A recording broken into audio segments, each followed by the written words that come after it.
Hello കൂട്ടുകാരെ, നിങ്ങളെ എല്ലാവരെയും വീണ്ടും ഞാൻ ആരെയാണ് ആരാധിക്കേണ്ടത്, ഏത് ദൈവത്തെയാണ് ആരാധിക്കേണ്ടത് എന്ന ഒരു വിഷയത്തിലേക്ക് നിങ്ങളുടെ ശ്രദ്ധ ഇന്ന് തിരിക്കുകയാണ്. ഇന്ന് നമ്മൾ ചിന്തിക്കാൻ പോകുന്ന ഭാഗം യോഹന്നാന്റെ പുസ്തകം 4-ാം അധ്യായം അതിന്റെ 20-ാം വാക്യം. അവിടെ ശമരിയക്കാരി സ്ത്രീ യേശുവിനോട് ചോദിക്കുകയാണ്, യജമാനനെ, നീ പ്രവാചകൻ എന്ന് ഞാൻ കാണുന്നു. ഞങ്ങളുടെ പിതാക്കന്മാർ ഈ മലയിൽ നമസ്കരിച്ചു വന്നു. നമസ്കരിക്കേണ്ടുന്ന സ്ഥലം യെരുശലേമിൽ ആകുന്നു എന്ന് നിങ്ങൾ പറയുന്നു എന്ന് പറഞ്ഞു. അപ്പോൾ ശമരിയക്കാരി സ്ത്രീ നമസ്കരിച്ചു വന്നിരുന്നത് തന്റെ പിതാക്കന്മാർ ഈ മലയിൽ നമസ്കരിച്ച ദൈവത്തെ ആകുന്നു, എന്നാൽ നിങ്ങൾ യഹൂദന്മാർ പറയുന്നു യെരുശലേമിലാകുന്നു എന്ന്. ഇത് കേട്ടപ്പോൾ യേശു എന്താണ് മറുപടി പറഞ്ഞത്? അതിന്റെ 21-ാം വാക്യത്തിൽ ഇങ്ങനെ വായിക്കുന്നു, യേശു അവളോട് പറഞ്ഞത്, സ്ത്രീയെ, എന്റെ വാക്ക് വിശ്വസിക്കുക. നിങ്ങൾ പിതാവിനെ നമസ്കരിക്കുന്നത് ഈ മലയിലുമല്ല യെരുശലേമിലുമല്ല എന്നുള്ള നാഴിക വരുന്നു. അപ്പോൾ യെരുശലേമിലുമല്ല ആ മലയിലുമല്ല എന്റെ പിതാവിനെ നമസ്കരിക്കേണ്ടത്. എന്നാൽ സത്യനമസ്കാരികൾ, പിതാവായ ദൈവത്തെ അറിയുന്നവർ, പിതാവിനെ ആത്മാവിലും സത്യത്തിലും നമസ്കരിക്കുന്ന നാഴിക വരുന്നു. അപ്പോൾ പിതാവിനെ ആത്മാവിലും സത്യത്തിലും ആരാധിക്കുന്നത് ഒരു സ്ഥലത്തൊന്നുമല്ല. നമ്മളാകുന്ന മൺകൂടാരങ്ങൾ ദൈവത്തിന്റെ ആലയങ്ങളാണ്. ഈ ആലയത്തിൽ പരിശുദ്ധാത്മാവിന്റെ നിറവോടെ പിതാവിനെ ആത്മാവിലും സത്യത്തിലും നമസ്കരിക്കുന്ന നാഴിക വരുന്നു എന്നതാണ് യേശുക്രിസ്തു ശമരിയക്കാരി സ്ത്രീയോട് പറഞ്ഞത്. അതിന്റെ 23-ാം വാക്യം വായിക്കുകയാണ്, തന്നെ നമസ്കരിക്കുന്നവർ ഇങ്ങനെയുള്ളവർ ആയിരിക്കണമെന്ന് പിതാവ് ഇച്ഛിക്കുന്നു. അപ്പൊ പിതാവ് ഇച്ഛിക്കുന്ന ആരാധന ഇങ്ങനെയുള്ളതാണ്. എങ്ങനെ? പിതാവിനെ ആത്മാവിലും സത്യത്തിലും നമസ്കരിക്കണം.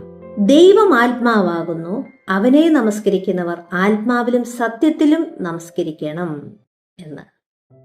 അപ്പോൾ ഇതാണ് യേശുക്രിസ്തു ശമരിയക്കാരി സ്ത്രീയോട് പറഞ്ഞത്. ഇത് നമുക്കും ബാധകമാണ് കൂട്ടുകാരെ. ശമരിയക്കാരി സ്ത്രീയോട് പറഞ്ഞതും നമ്മളോട് പറഞ്ഞതായിട്ടാണ്. ഇത് യേശു പറഞ്ഞ വാക്കുകളാണ് തന്റെ പിതാവിനെ കുറിച്ച്. കൂട്ടുകാരെ, യേശു തന്റെ ശിഷ്യന്മാരുടെ കൂടെ നടന്നപ്പോഴും യേശു എല്ലാവരെയും ഒന്നും അംഗീകരിച്ചിരുന്നില്ല. അതെന്തുകൊണ്ടെന്നാൽ നമുക്ക് അതിനെക്കുറിച്ച് മത്തായിയുടെ സുവിശേഷം 7-ാം അധ്യായം അതിന്റെ 21 മുതൽ 23 വരെയുള്ള വാക്യം നമുക്ക് വായിക്കാം. ഇവിടെ യേശു ശിഷ്യന്മാരോട് പറയുന്നതാണ്, എന്നോട് കർത്താവേ കർത്താവേ എന്ന് പറയുന്നവൻ ഏവനുമല്ല, സ്വർഗസ്ഥനായ എന്റെ പിതാവിന്റെ ഇഷ്ടം ചെയ്യുന്നവനത്രേ സ്വർഗരാജ്യത്തിൽ കടക്കുന്നത്. അപ്പോൾ എങ്ങനെയുള്ളവരാണ് സ്വർഗരാജ്യത്തിൽ കടക്കുന്നത് എന്നാണ് യേശു പഠിപ്പിച്ചത്? സ്വർഗസ്ഥനായ എന്റെ പിതാവ്, യേശുവിന്റെ പിതാവിന്റെ ഇഷ്ടം ചെയ്യുന്നവനത്രേ സ്വർഗരാജ്യത്തിൽ കടക്കുന്നത്. ഇത് യേശുവിന്റെ വാക്കുകളാണ്. പിന്നീട് യേശു പറയാണ്, കർത്താവേ കർത്താവേ, നിന്റെ നാമത്തിൽ ഞങ്ങൾ പ്രവചിക്കുകയും നിന്റെ നാമത്തിൽ ഭൂതങ്ങളെ പുറത്താക്കുകയും നിന്റെ നാമത്തിൽ വളരെ വീര്യപ്രവർത്തികൾ പ്രവർത്തിക്കുകയും ചെയ്തില്ലയോ എന്ന് പലരും അന്നാളിൽ എന്നോട് പറയും. അന്ന് ഞാൻ അവരോട്, അധർമ്മം പ്രവർത്തിക്കുന്നവരെ എന്നെ വിട്ടു പോകുവിൻ എന്ന് തീർത്തു പറയും.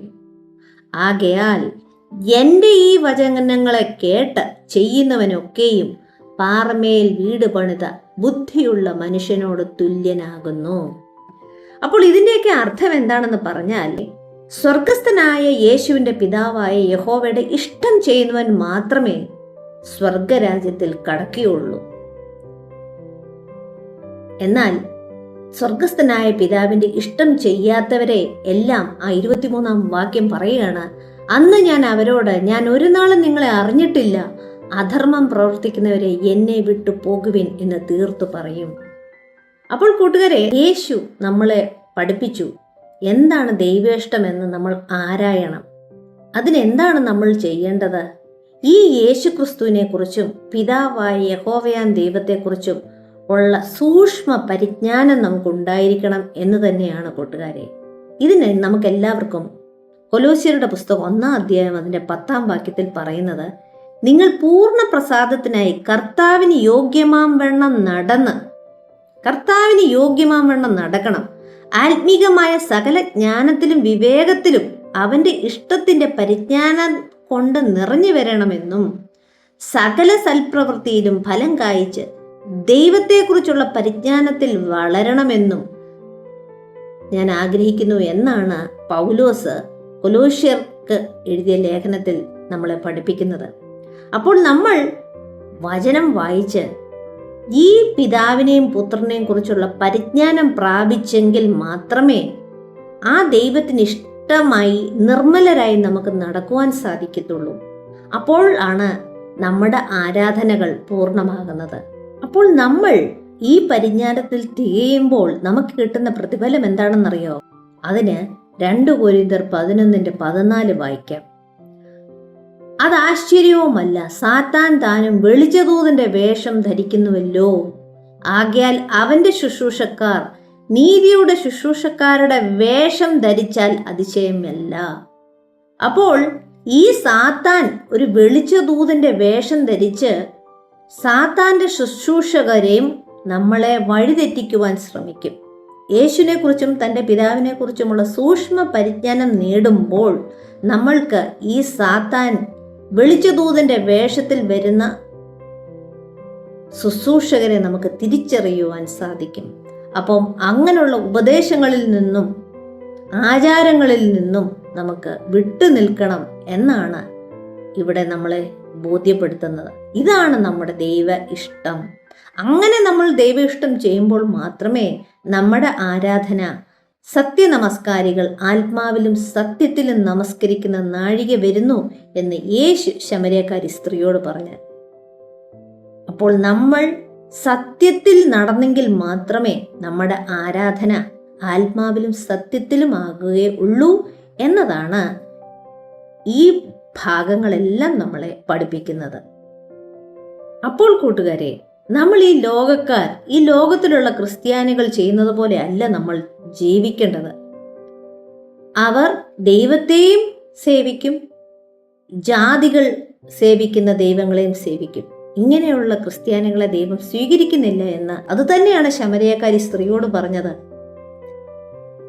സത്യനമസ്കാരികൾ ആത്മാവിലും സത്യത്തിലും നമസ്കരിക്കുന്ന ഒരു നാഴിക വരുന്നു എന്ന്. കൂട്ടുകാരെ, ഇതിനെക്കുറിച്ച് യേശു മർക്കോസിന്റെ പുസ്തകം 7-ാം അധ്യായം അതിന്റെ 6ഉം 7ഉം വാക്യങ്ങളിലേക്ക് നമ്മുടെ ശ്രദ്ധ തിരിക്കാം. കപടഭക്തിക്കാരായ നിങ്ങളെക്കുറിച്ച് യെശയ്യാവ് പ്രവചിച്ചത് ശരി.